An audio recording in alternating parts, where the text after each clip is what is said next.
Hello students, एक बार फिर से आपका स्वागत है आपके अपने यूट्यूब चैनल के स्टडी पॉइंट्स पे। स्टूडेंट, पिछली वीडियोस में मैंने आपको 9th क्लास का चैप्टर 1 कंप्लीट करवाया है और मैंने आपको कुछ एमसीक्यूज भी करवाए थे जो आपको आपके एग्जाम में हेल्प करने वाले हैं। आज हम स्टार्ट करेंगे 9th क्लास का chapter number 6 lines and angles.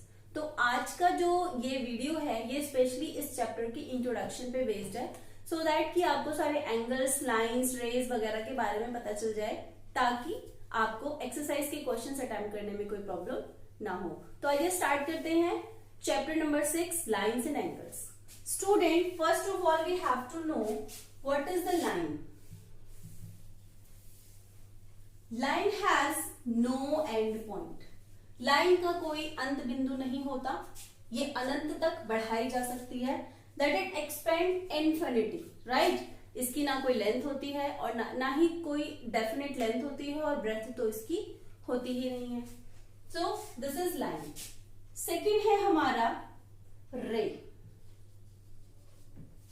Student, आपकी क्लास के अकॉर्डिंग इस चैप्टर के अकॉर्डिंग रे का कोई रोल नहीं है इसमें, लेकिन मैं आपको फिर भी एक्सप्लेन करूंगी क्योंकि रेज, जब टू रेज आपस में मैच होती हैं तो एंगल फॉर्म होता है और रे का वन एंड पॉइंट होता है और एक साइड से आप इसको इन्फिनिटी तक एक्सपेंड कर सकते हैं और इसकी पिक्चर होती है इस तरीके से, राइट।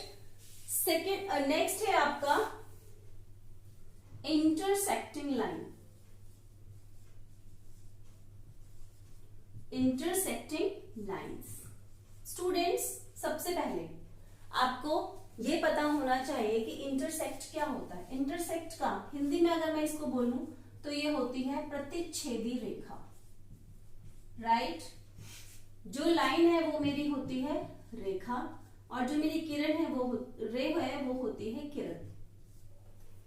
प्रतिच्छेदी रेखाएं वे होती हैं जब कोई भी दो रेखाएं आपस में किसी एक बिंदु पे कट रही हो, उसको हम कहते हैं इंटरसेक्टिंग लाइंस और प्रतिच्छेदी रेखा। फोर्थ में आपका आएगा पैरेलल। पैरेलल लाइंस यानी कि समांतर रेखाएं। समांतर रेखाएं जैसे कि टू लाइंस जब हमेशा सेम डिस्टेंस के साथ आगे की तरफ बढ़ती हैं, दैट इज कॉल्ड पैरेलल। और ये लाइन कभी भी इंटरसेक्ट नहीं होंगी। These lines cannot be intersect at any point, at any distance. कहीं पे भी जाकर ये लाइन नहीं मिलेगी, ये लाइन हमेशा ऐसे ही चली जाएगी। और इसका एक एग्जांपल आप रेलवे ट्रैक ले सकते हैं जिसमें जो दो पटरियां होती हैं उनके बीच का जो डिस्टेंस होता है वो इक्वल ही होता है, राइट। ये हो गई हमारी लाइंस। अब हम आते हैं एंगल्स पे। एंगल्स के लिए फर्स्ट ऑफ ऑल आपको एंगल का ही पता होना बहुत जरूरी है। देखिए, जब कोई भी टू रे आपस में मिलती है तो जो उसका वर्टेक्स होता है, उसके दोनों वर्टेक्स जहां पर मैच होते हैं वहां पे एक एंगल फॉर्म होता है, राइट। और ये जो टू रेज है इसको हम मैथ्स की लैंग्वेज में आर्म बोलते हैं। भुजाएं किनकी? कोण की भुजाएं। और एंगल को हम हिंदी में बोलते हैं कोण। अब एंगल्स भी बहुत सारे टाइप के होते हैं। सबसे पहले आता है आपका एक्यूट एंगल, जिसको हम हिंदी में बोलते हैं न्यून कोण। एक्यूट एंगल हमेशा वो एंगल होता है जिसका मेजरमेंट 0 डिग्री से लेके 90 डिग्री के बीच में होता है, between 0 degree to 90 degree.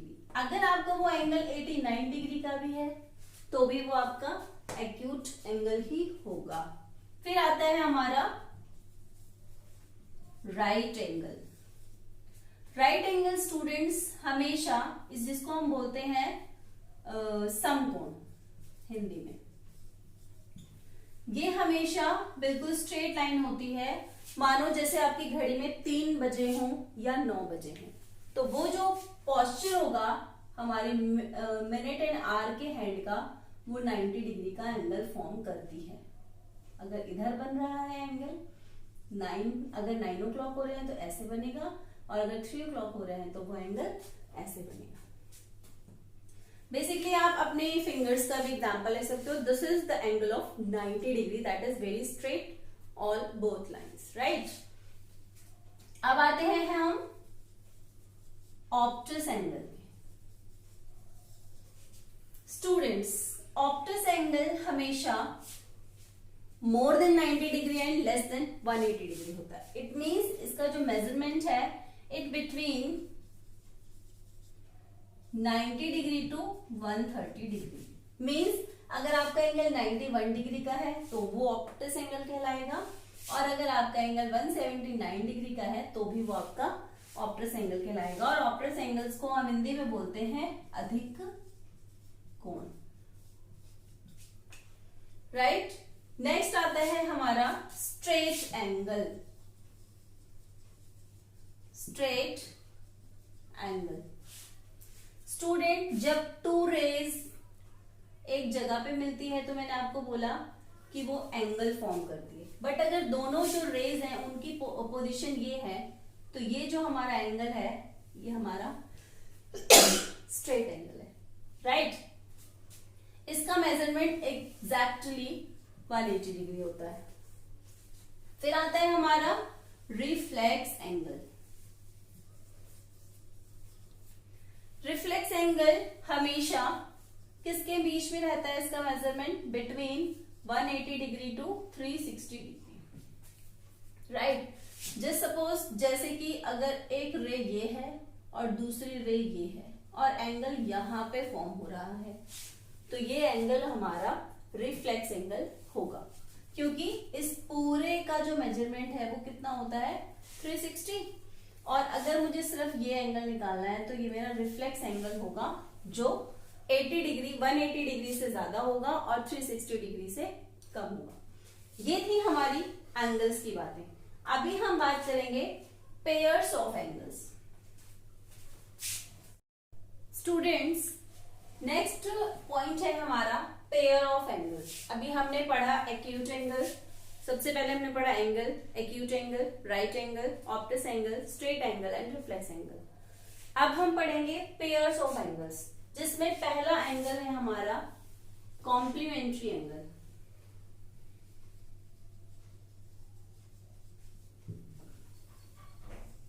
Complementary angles क्या होते हैं? हिंदी में हम इसको बोलते हैं पूरक कोण, राइट। जब दो कोणों का योग, एक कोण ये एक कोण ये, 1 and 2 मान लीजिए, जब इनका सम 90 डिग्री होगा, मीन्स अगर मैं बोलूं कि angle 1 plus angle 2 is equal to 90 degree, तो वो जो दोनों एंगल्स के पेयर होंगे वो हमारे कॉम्प्लीमेंट्री या पूरक कोण होंगे। और मान लीजिए कि अगर इसमें से हमें कोई एक एंगल की वैल्यू दी हुई है, सपोज एंगल जो 2 है वो मेरा 50 डिग्री का अगर है और मुझसे कहा गया है कि एंगल 1 फाइंड आउट करो, तो मैं क्या करूंगी, एंगल 1 को एंगल 1 रहने दूंगी और 2 एंगल की जगह पे 50 डिग्री लिख दूंगी इज इक्वल टू 90। तो एंगल A1 एंगल की वैल्यू क्या हो जाएगी, 90 minus 50 is equal to 40 degree. क्योंकि और ये कब होगा, जब आपको ये पता होगा कि वो दोनों एंगल्स की जो पेयर है वो कॉम्प्लीमेंट्री एंगल यानी कि पूरक कोण है। सेकेंड आते हैं हम सप्लीमेंट्री एंगल। सप्लीमेंट्री एंगल्स कौन से होते हैं? जब किसी भी दो एंगल का सम 180 डिग्री हो। मान लीजिए ये 1 है और ये 2 है और मैं बोलती हूं कि angle 1 plus angle 2 is equal to 180 degree, तो ये होगा सप्लीमेंट्री। और अगर हम हिंदी में बात करें तो समपूरक कोण, राइट। पूरक 90 डिग्री का, दो एंगल का सम 90 डिग्री होगा, समपूरक में दो एंगल का सम 180 डिग्री होगा। थर्ड हम आते हैं एडजेसेंट एंगल पे। एडजेसेंट एंगल, स्टूडेंट, पड़ोसी आपने सुना होगा। मीन्स क्या होता है कि जो हमारे घर के पड़ोस वाला घर होता है वो, हालांकि दीवार तो कॉमन नहीं होती बट चिपकी भी होती है तो वो कॉमन ही मानी जाएगी।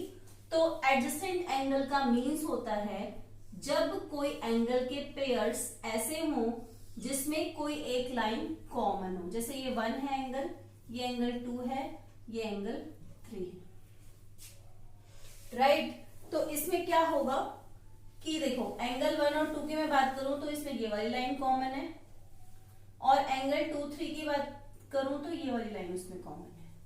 बट 1 और 3 कॉमन नहीं है। 1 और 3 is not an adjacent angle. Adjacent angle वो होता है जिसमें एक जो आर्म है हमारे एंगल की वो कॉमन होगी, राइट।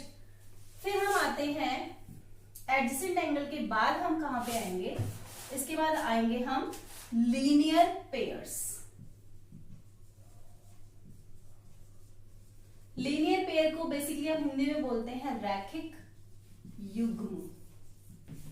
ये क्या होते हैं, मान लीजिए एक मेरा सिंपल सी एक लाइन है, इसके ऊपर एंगल्स फॉर्म हुए हैं, ठीक है। तो क्या होगा, इस पूरे का सम कितना होगा 180 डिग्री।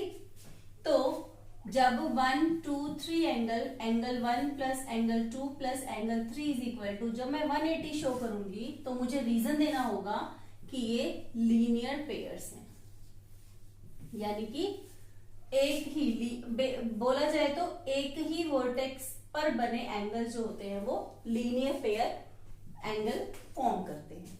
फिर हम आते हैं वर्टिकली अपोजिट एंगल।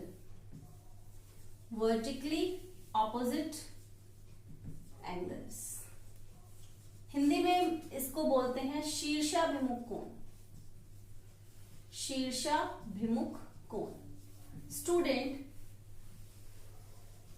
जब और ये एंगल कहां पे फॉर्म होता है, जब कोई लाइन इंटरसेक्ट होती है। मींस शीर्षाभिमुख को अगर मैं इसकी अगर मैं संधि करूं तो क्या होगा, शीर्ष मतलब चोटी पे, विमुख यानी उसके मुख पर आमने सामने के जो बने कोण होंगे वो इक्वल होंगे क्योंकि वो वर्टिकली अपोजिट एंगल है। अगर मैं यहाँ पे एंगल 1, 2, 3 और एंगल 4 का नाम देती हूँ तो एंगल 1 इक्वल होगा एंगल 3 के और एंगल 2 इक्वल होगा एंगल 4 के, क्योंकि ये वर्टिकली अपोजिट एंगल होंगे, राइट। चलिए आप इसे नोट डाउन कीजिए। कुछ एंगल्स के पेयर्स और हैं जो मैं आपको भी करवाती हूँ।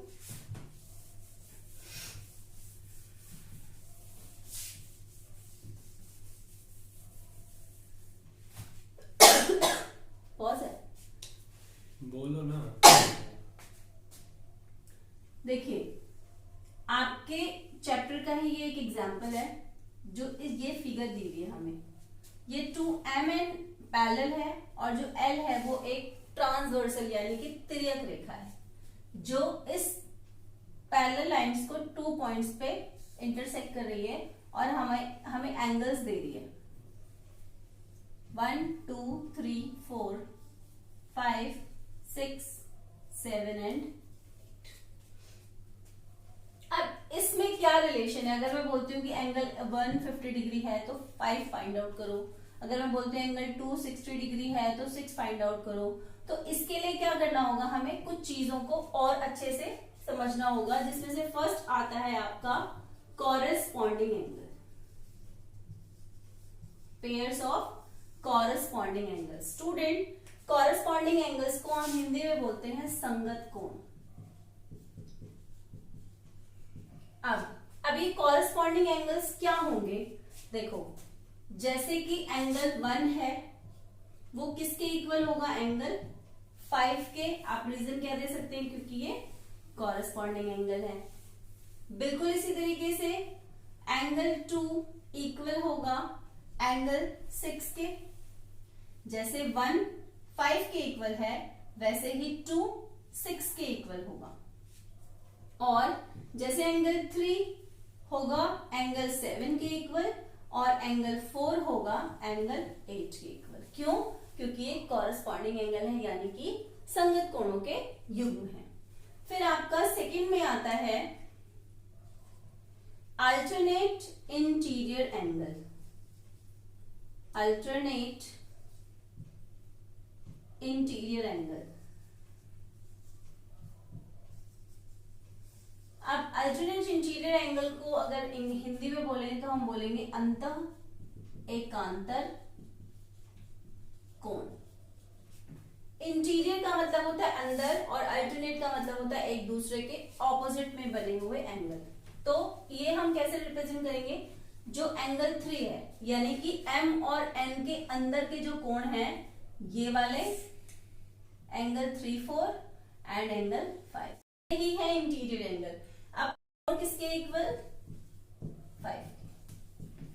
ये हो गए हमारे अल्टरनेट इंटीरियर एंगल। फिर आता है हमारा अल्टरनेट एक्सटीरियर एंगल।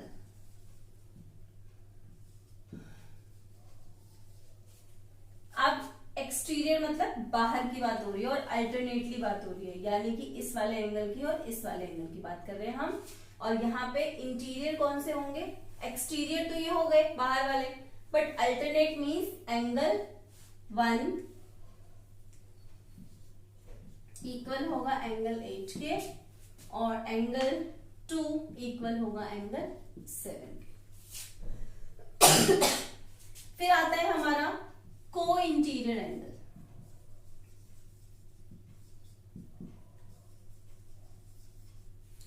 को इंटीरियर मीन्स ये जो ट्रांसवर्सल लाइन है, इस ट्रांसवर्सल लाइन के इस तरफ वाले दोनों कोण और इस तरफ वाले दोनों कोण, और कौन से, इंटीरियर यानी कि अंदर वाले। 3, 4, 5, 6 की बात हो रही है यहाँ पे। तो को में क्या हो गया, ट्रांसवर्सल लाइन के एक तरफ, means angle 3 plus angle 5 is equal to 180 degree होगा। रीजन क्या होगा, क्योंकि ये को इंटीरियर एंगल्स हैं।